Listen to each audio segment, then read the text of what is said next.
Let me tell you a story about a fiend. A fiend so demonic and tormented, he changes people. Hell, maybe even you will change after this video. It's time. Face your fears.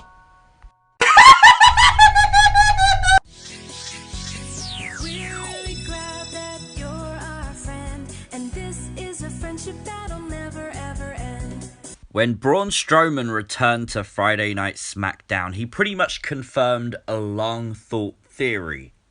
The Fiend changes everybody. He told Alexa Bliss that everyone the Fiend has contact with changes, including Alexa Bliss. So we can now look really deep into the theory of the Fiend changing people. We know the past opponents. We know the people who have changed due to the Fiend. The Fiend has manipulated these scenarios, including Alexa Bliss, to these characters to the point where they have changed their whole entire personality. Now, I'm going to discount the legends here.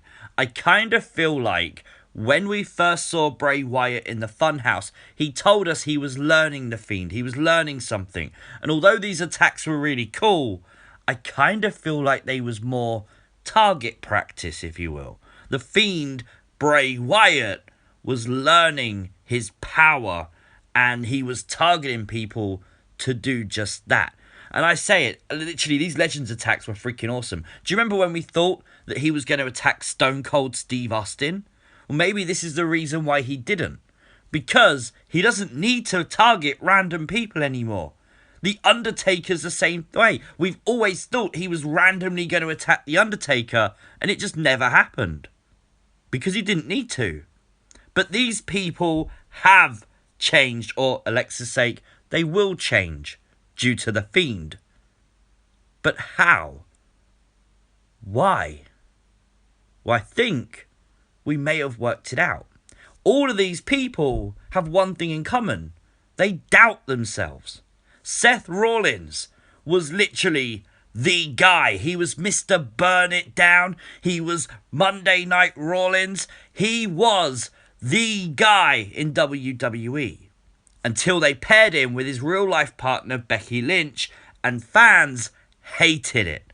Fans absolutely hated Becky and Seth working together, and Seth got booed. On social media, boo-lins was a legitimate thing.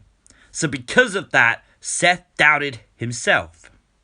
Finn Balor, well, Finn's an obvious one. On social media, he hated WWE. He hated being on the main roster. He always used to post tweets out of frustration. There was dirt sheet reports that he was unhappy. Some even citing the fact that Finn could potentially have left WWE. Then we have Daniel Bryan. Now, Daniel Bryan is a really cool one because Sami Zayn was almost like a devil in the ear of Daniel Bryan. Daniel was wanting to go back to the Yes chants. Sami was trying to get him to join him, but Daniel kind of didn't want to. Daniel Bryan was doubting himself, and literally then the Fiend attacked. Do you remember the Fiend attacking Daniel Bryan backstage in the locker room? Sami Zayn literally running away. Brilliant moment. John Cena is another really cool example. He is the Hulk Hogan, the Stone Cold, the Rock of the modern era. Well, he stood in the ring before WrestleMania and told the SmackDown audience that WrestleMania had to go on without him. He wasn't going to take that spot on the card. For the very first time, John Cena doubted himself. John Cena had that doubt. And because John Cena had that doubt, when he walked up the ramp, the Fiend then appeared, challenged him to the WrestleMania match. And I think with John Cena and that Funhouse match, it's the perfect example. It wasn't a wrestling match. I still think it was the inner psychology of a wrestling match. We saw Cena get worked out with the Muscle Man dance. We saw that John Cena heel turned when he swung the chair. We saw the Fiend defeat John Cena. And we saw John Cena face his fears in his own personal hell inside the Firefly Funhouse. Braun Strowman, wow, here's an interesting one. He was never meant to be Universal Champion. Braun Strowman was never meant to be in the main event of WrestleMania. He got the spot because Roman Reigns didn't want to compete, for obvious reasons. But Braun won the Universal title and now is really the face of SmackDown. That's a huge lot of pressure unexpectedly. That has to create a doubt in Braun's mind. It's got to. And then, of course, we go to Alexa Bliss. We all know the story. It was so recent that Nikki Cross lost her match against Bayley for the SmackDown Women's Championship. And as Alexa tried to make sure Nikki Cross was okay, Nikki Cross pushed her down and left. She left Alexa Bliss down in the middle of the SmackDown ring, vulnerable to the Fiend attack. If Alexa would have been happy, would the Fiend been able to attack? I kind of like the idea that everyone doubts themselves and that gives the Fiend power. Remember the old saying? Fear is power. Doubting yourself is a fear of your future. And we can run the theory in reverse with Goldberg.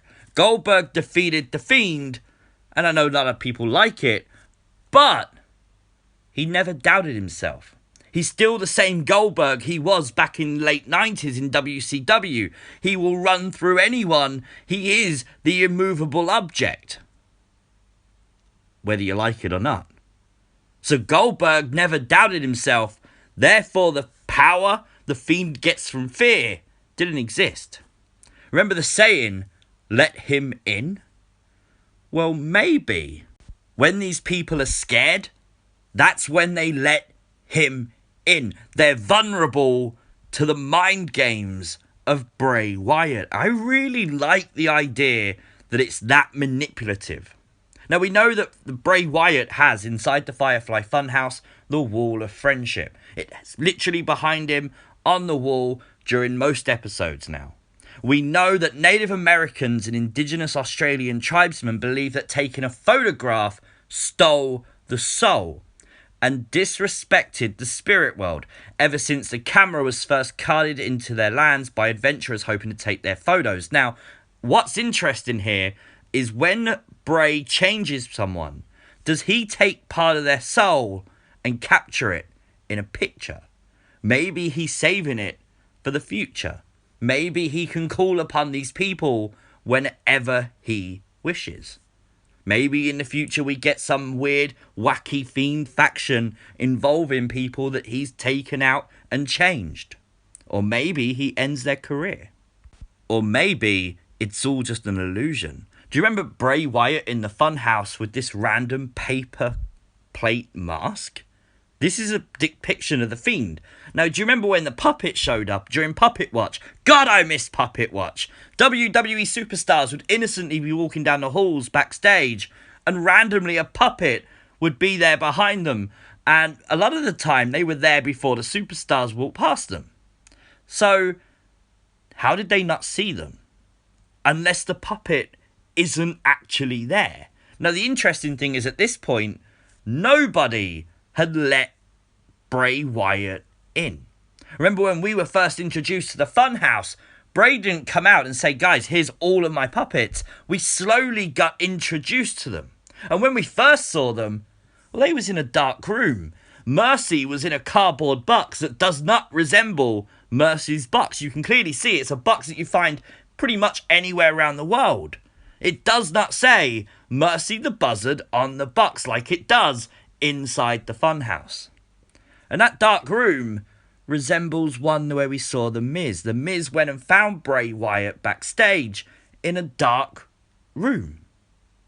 Now, The Miz is very different to the people we spoke about before. Miz was never part of Bray's story in that way. He never faced the Fiend.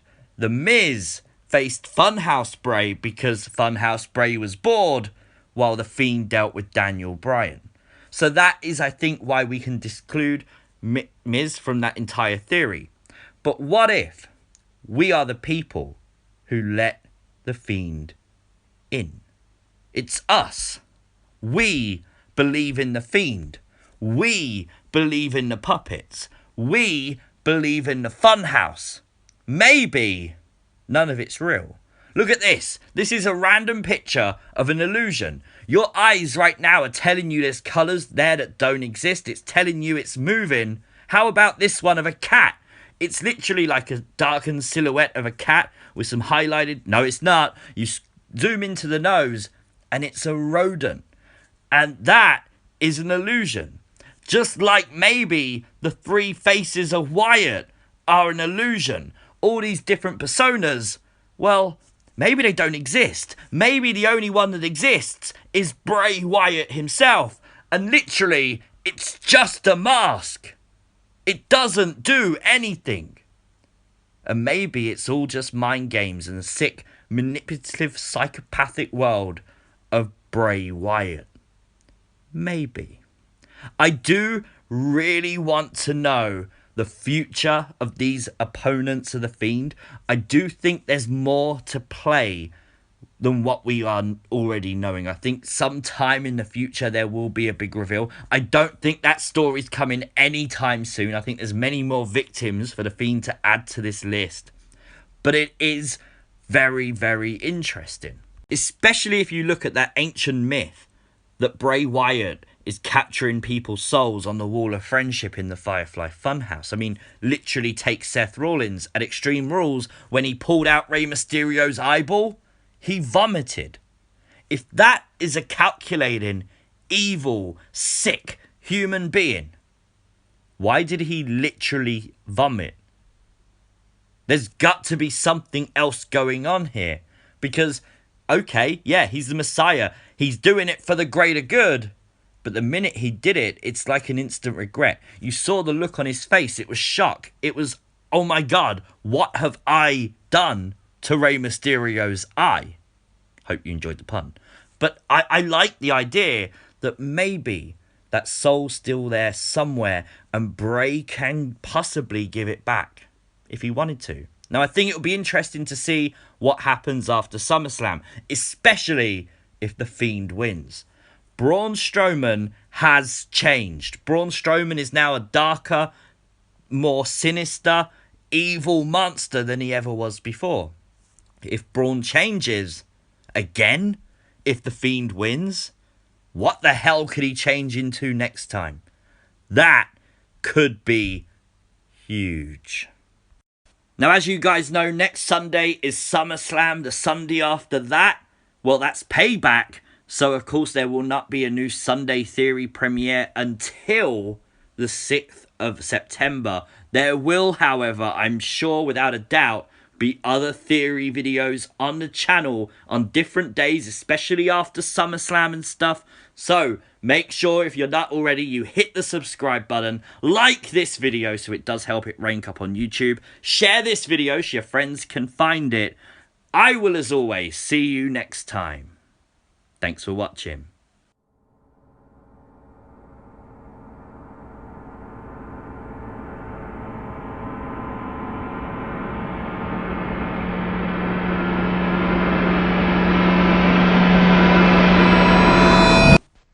Peace!